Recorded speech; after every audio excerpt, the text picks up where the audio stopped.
Greetings, dear ones. I am Kryon of Magnetic Service. Oh, for many of you, you would say,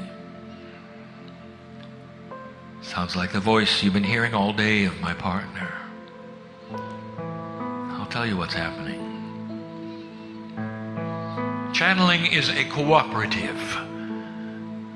It requires two angels, at least two. The one that is in the body of the human being, and the one that you think is on the other side of the veil, whatever that means to you. Is there proof that this could be real? There is. But the proof is elusive, for it only occurs within each of you, in whatever proportion you need to know it is so. Let the love of God flow into you today, so that when you raise from the place you sit, you'll say, this is real. You can't fake what I felt today, you'll say.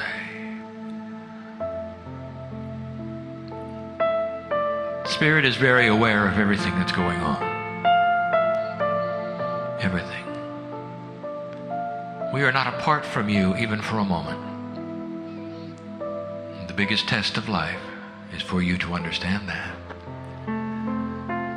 The biggest aha and realization that any of you could have is when you push open that door and find that we've been there all along. You find brothers and sisters and friends, a relationship that you somehow knew was there, that you feel so comfortable with, but that you'll go out of your way to deny all your life until it really comes to a point where you can't anymore. I suppose that is the Kryon message, and always has been.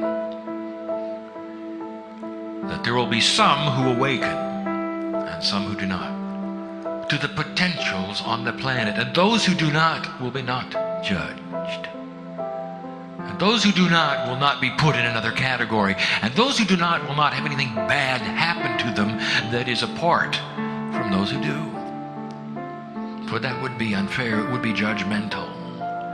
But I'll tell you, those who do, and they push on the door and they have the communication and they have the intuitiveness that we speak of, often know through that intuition where to be at the right time.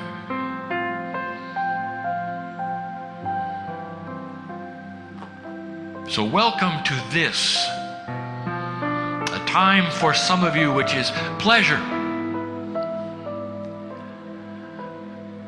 For others of you which is learning.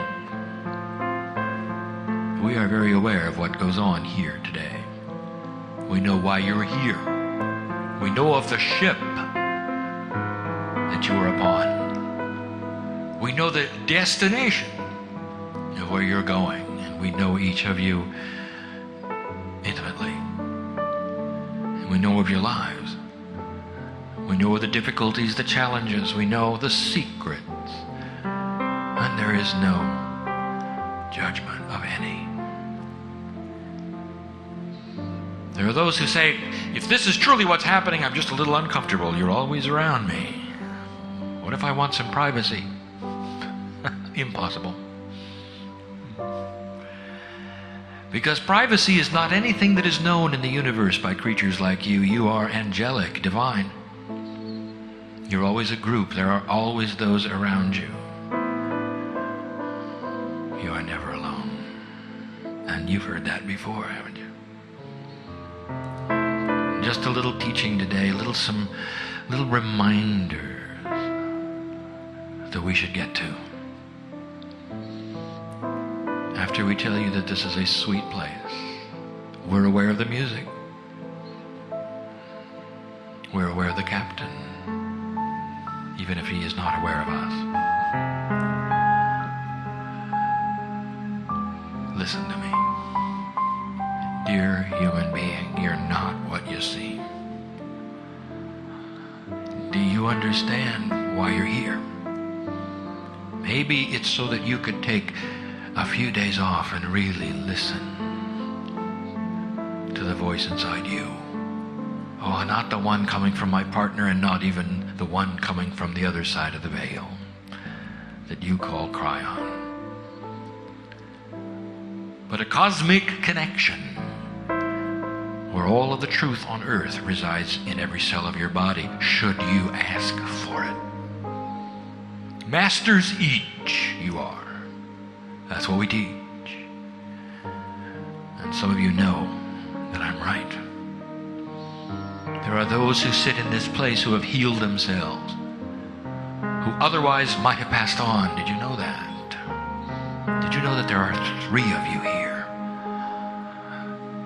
that may not have been here if you had not had the free choice to change your contracts? Did you know that? And you know who you are.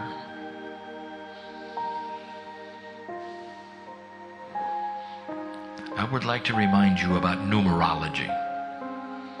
Simple, in its simplest form, there is no accident.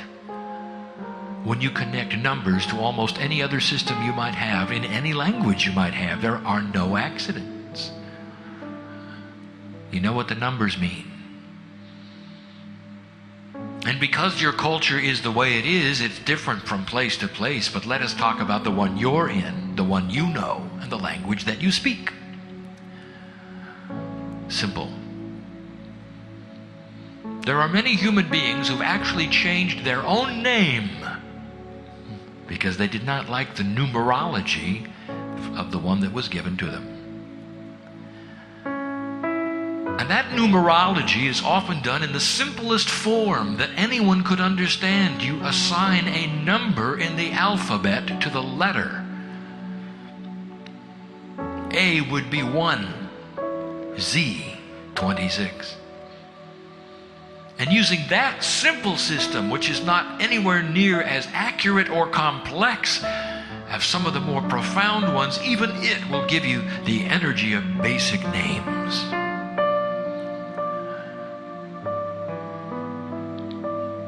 And so when you start it, you find out that Kryon is 11. But we told you that a long time ago. 1989 is when I gave my partner all this information. 1993 when it was published, and those who would read it said, "Oh, that's interesting, he's an 11. You know, let me remind you of something. In 1987, you had the harmonic convergence, which was then celebrated in 1992 and somehow became the 1111. Each time you see the 1111 or speak the 1111, it speaks of the shift. 11 is the shift. How many of you see 1111 on the clocks? And if you do, it's not scary information shift. You think it's an accident, perhaps. You ever think of that?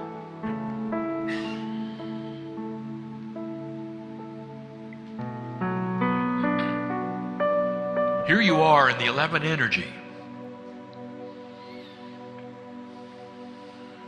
Let me give you a lineage of storms.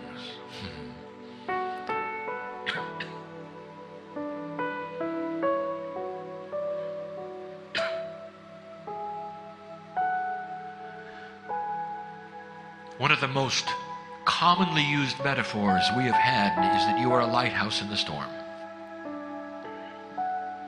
Now perhaps even this message will give you more information about what we're speaking of. A lineage of storms. We told you, and you can find it in the writings which were published, that at the end of the 90s, perhaps in 1999, there would be a man on earth create chaos, a leader. Some say that it was in Kosovo. Some say his name was Saddam. Some say that it prompted what you would call the Gulf War, and it had the energy of 11. And those who were astute saw that energy as a precursor for what was to come, and indeed, what came was on the 11th of September.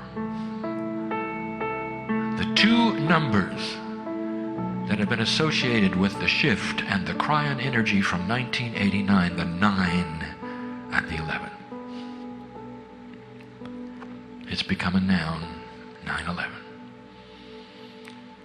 Brought to you in Manhattan in order to stir the earth, and it did, and it will, right on schedule. And as we've said before, there was no prophecy because this was the new track. It had to happen. And there is the numerology for you to look at. Magnetics, interesting, you might say. Even broached today. More than you know, more than you think, and how it's related even to your lives. The magnetic grid of your planet speaks to your cellular structure, including spiritual information. It is a communication link. We told you this early. Has to be there. It is created through a dynamic engine where the core of the earth moves at a different speed than the crust. That's the engine that creates the magnetics. Basically, because of temperature. Think of that. That is the engine that creates the magnetic grid. When the magnetic grid shifted, you had to know something was going on in the middle of the earth. It doesn't just shift. It wasn't an angel pulling on it.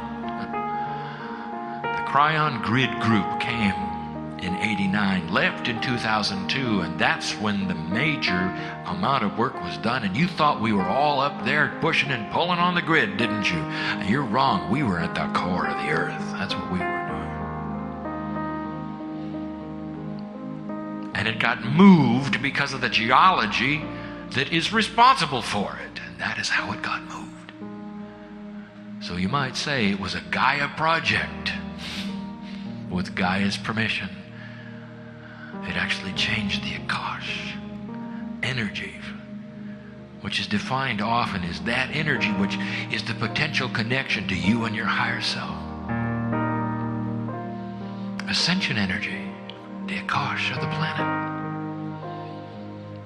All of that appropriate. And then you had the tsunami. And you might say, how is this appropriate for the earth? I will tell you, it had to happen. The earth had to shift in that fashion, in that way, in order to cooperate with the speed differences that we were creating between the core and the outer crust. And that is what changed. And that is why the grid is like it is today. And that is why the tsunami happened at all. Well, Kryon, it isn't fair. All of the human life that was seemingly wasted. As many times as we tell you this, you won't understand how death like that could be appropriate. I'll tell you, dear ones, that all of those precious souls knew of the potential. And they all came in willingly. And what does that tell you about the courage of the angels? Like you, who come in. I'll tell you, there's a difference between you and them. But they had it easy. They just came and they went. Some of them precious souls, tiny, they just came and they went. Ask them now. They're very happy. You're still here. I'll tell you who made the hard decisions. It were the ones who laid into the wind of birth and said, we're going into the Armageddon energy and we're going to change it. We're going to be lighthouses and we're going to live in a land where we don't have to suffer, and we're going to live in a land where we have an abundance, because then we're not in survival mode and we'll be able to turn our attentions to be a light for this planet, and we're going to send light here and there and make a big difference. And I'm sitting in front of them, and these are the courageous ones. What really scares you? Oh, we'll talk about that in a minute. The tsunami generated more compassion for this planet than anything had since you've been alive. And all of the compassion went into the earth, and that's the reason that it was benevolent. In a way you don't understand. The death of children, can't understand it. You won't understand it. Because you have a pure heart. One in duality, one that loves life. We understand. You don't see it unless we do. Life never ends. Real life begins when this one ends. You're so restricted here. You want to know what real life is? It's when you're on the other side of the veil in a relationship with God that lets you see who you truly are. And now, Katrina. And we say to you, dear human beings, when are you gonna get it?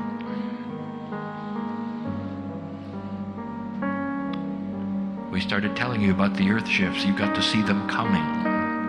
You saw the warming of the oceans. You should have known. 7 years ago, you made plans even to strengthen the levees, and you said, well, not yet. Plenty of time. Did it have to happen like this? No, it didn't. But so often is the case that these things have to happen the way they do so that you will finally get it.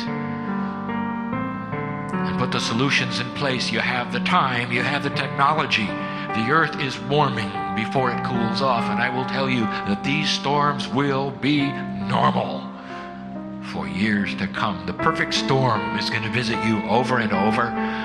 Time to make changes. Oh, and by the way, how many of you did the numerology on Katrina? Guess what? It's an 11. All part of the shift, all part of the appropriateness. How can death and destruction be appropriate, dear Kryon? It's about free choice, dear human beings, to believe or not believe, to prepare or not prepare. How many, watch, will go and challenge nature to do it again? Pump out the city, make it wonderful so it can happen again. What are you going to do with the levees? Oh, you're so linear. And all the planning that goes into correcting the mess and soothing the hearts of the lost, those who lost their loved ones. They'll just go home and let it happen again. And you say, well, no, we're gonna strengthen the levees. Better do it quick. There isn't much time. Because this is going to be with you for a long time. I've even instructed my partner, don't plan any cruises in September in the Caribbean. And you won't see any. Because this is going to be with you for a long time. That's what happens when the oceans warm up. You're so linear. What would be easier, do you think? To create levees to hold back tens of thousands of tons of pressure of a lake and a moving river, or building a simple wall around a city to keep the flood out if a levee broke? That's not going to happen. It's too simple. We're aware of all that took place with the storm. The love of God is represented here, and it's compassionate, but I will tell you that these things will touch many before you understand that you're going to have to build around nature instead of in spite of it.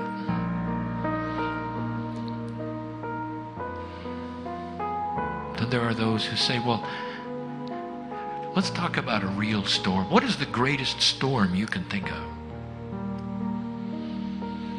It would be a spiritual storm. They would say, some people, The biggest storm was in creation. We've heard about the angels and the devils and the fight from heaven and hell and how earth was created. That must have been quite a battle. Let me tell you, there was no battle. There was no storm. You are here under the auspices of the love of God. And when you return home, that's what's there. Some have said, well, no, it's the struggle of life on the planet. There's the good and the evil and all of these things. And the angels and the devils here, they're after your soul and they're pushing and they're pulling, and you got the duality, and it's hard to walk from one place to another and know what to do. Well, that's no storm there either.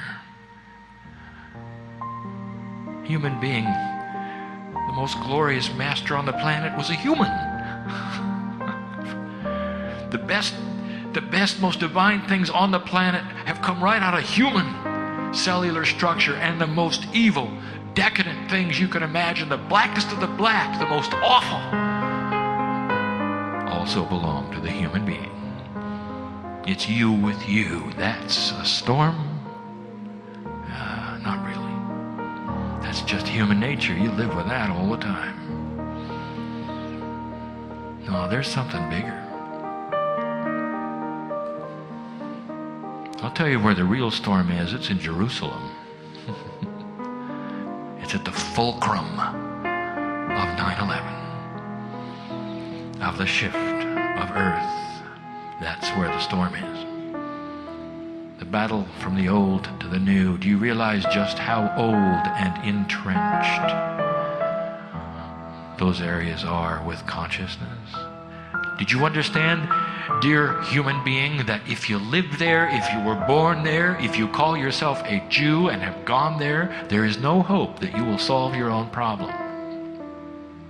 It's too big. It was designed that way. It's going to require outside help, and guess where the help's going to come from? Light workers who understand the shift and are not afraid of it and see a bigger picture. Oh yes, they will give of their resources and their time and their energy, and they'll help these who are stuck in the storm, who don't know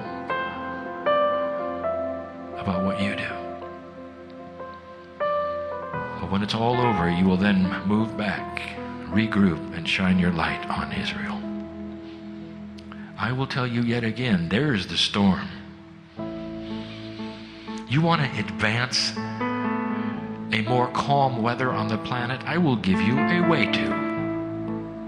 How would you like to skip over the next few years of learning and earth moving and earth shaking? You shine your light on Israel. Let them make wise decisions based on a light you shine in their dark place, and start healing that land, and the rest will calm down, including the weather. Too simple, Kryon. Too bizarre, too spooky. It's connected, and you don't believe it, do you? I just told you that human consciousness was responsible for a slowdown in the Earth's core. An earthquake that made a tsunami, and a warming ocean that created Katrina. It's connected. The shift is upon you, dear human being, and here you sit in the middle of it. What is your greatest fear? What is your greatest fear? Are you afraid of storm? Perhaps you have been watching your media and you'd say, oh, if that were only me. I'm so glad. What would I do if everything I owned was simply blown away? I had nothing left. Where would I go? What would I be? Maybe you're afraid of that. You live in areas where that can happen to you, where weather may come and take what you have. Some of you have said, well, I'm more afraid of the earth moving. I live in a place where it could move greatly, and the same kind of devastation and the same kind of thing would happen to us that we've seen in a hurricane. That's what I'm afraid of, you say. What's your fear? Isn't it interesting, right this minute you pass over Earth at the bottom of the ocean, right this minute, which is volatile and ready for shift. Did you know that? It's happened before up here. There are certain parts of the earth that are ready to move, and they will. My partner said to me not long ago, as he sat in his home enjoying it, "Dear Kryon, I don't want to lose my home. I don't want my city in ruins. I don't want the big earthquake to happen in California. Is it appropriate to pray that it does not happen?" And I said to my partner, "No, it is not appropriate." And he said, "What is appropriate?" And I said, "To hold your space as a lighthouse so that when the earth moves, because there are enough of you here, including you, it won't move near to the degree it would have otherwise." And so he said, "So it will move." And I said, "Of course it's going to move." Any doubt? And then I said to my partner, "If you lost everything, would you do it for a higher good?" He hasn't answered me yet. It's tough, isn't it? What are you afraid of? Let me give you something to think about. Blessed is the human being that knows that there is no loss when they accept the love of God in their life. You can have peace over the most amazing things that take place and walk from place to place, realizing that what you have is your divinity and everything else doesn't matter.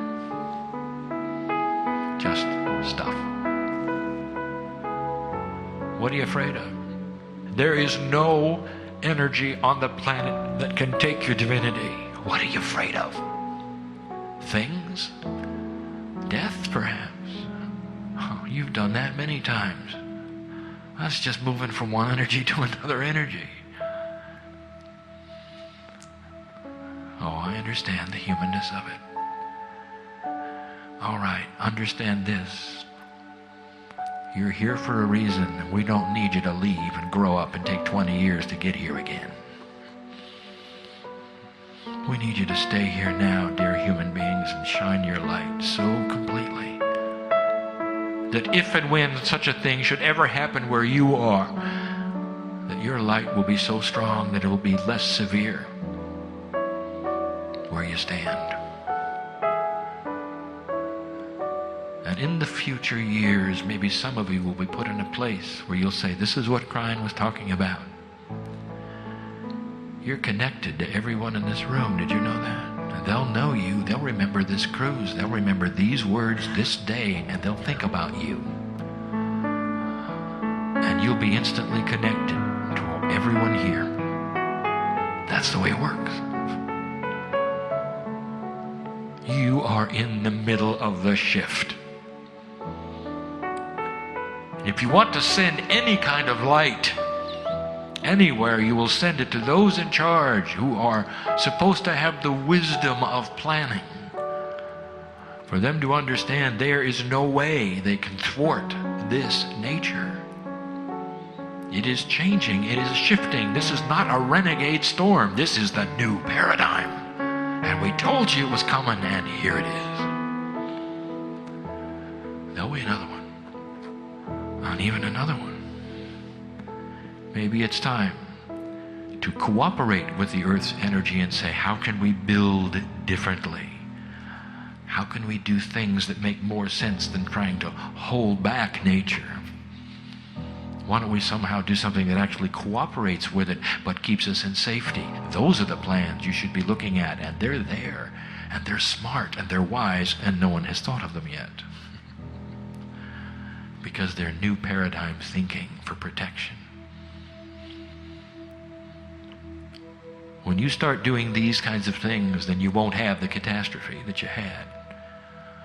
There are certain kinds of building that you can do that will sustain themselves during these kinds of winds. No one has ever yet thought of building an aerodynamic home, have they? Every home that you see made of matchsticks and built to have the roof pop off. How interesting. You get a few of those being built on the coast, and when you see that they don't blow away, it'll be a new kind of funny-looking house. Watch for this. Should you choose to accept the wisdom of it. Think of it, an aerodynamic home. The more the wind blows, the harder it blows, the more it's pushed down into the earth instead of lifted up. All the technology is there. So many things for you to do that are there that will cooperate with a new paradigm instead of forcing it into one way or another. I'm almost finished. This doesn't have to be a long message.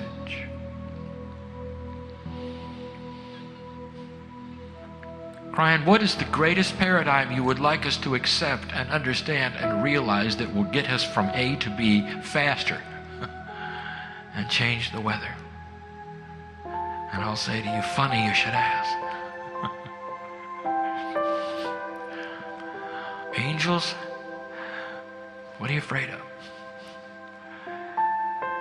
You afraid of somebody's going to rip the love of God out of your heart? It can't happen. It cannot happen. You are completely 100% protected in that aspect. You're never alone. Accept the new paradigm that you are more than you seem. You have days to look at nature, to sit alone perhaps and ponder the ocean as it wanders by. And I want to tell you, maybe this is the time in your own consciousness where you might ask the question, is it true or not true? Could it be that I am bigger than I seem? Could it be that I'm eternal? Could it be? And if I am, what does that mean I'm here for? And I'll tell you the big question. Can you open the door and let us in or not? Some of you are so new at this. Welcome to an energy that was always destined to be upon you should you ask for it. It's an energy that suits you so well. Oh, light worker. Different consciousness, each one. Different ideas of how things work, each one. But each one connected to the other so strongly that when I tell you that the love of God is in this place, you'll know I am telling the truth. We even have the potential of a healing before this cruise is over. Someone who will leave differently than you came. What about that one? Light worker. The Kryon message is always the same. It always will be. Maybe there'll come a day when you claim the mastery inside and you've taken over the planet and created the New Jerusalem, and I can just walk away and wait for you to come home. And if that ever happened that way, I would be rejoicing every day that you had come and created exactly the potential that we see. The potential we see is peace on earth. You may live long enough to see it or not. It doesn't matter. While you're here, you're shining a light that no other creature could do. You see, it's the one who is awakened that knows the story. It's the one who's awakened who knows how to send the light. And that's why we love you the way we do. That's why you're here.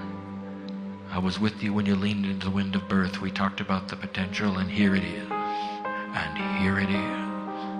And here it is. And so it is.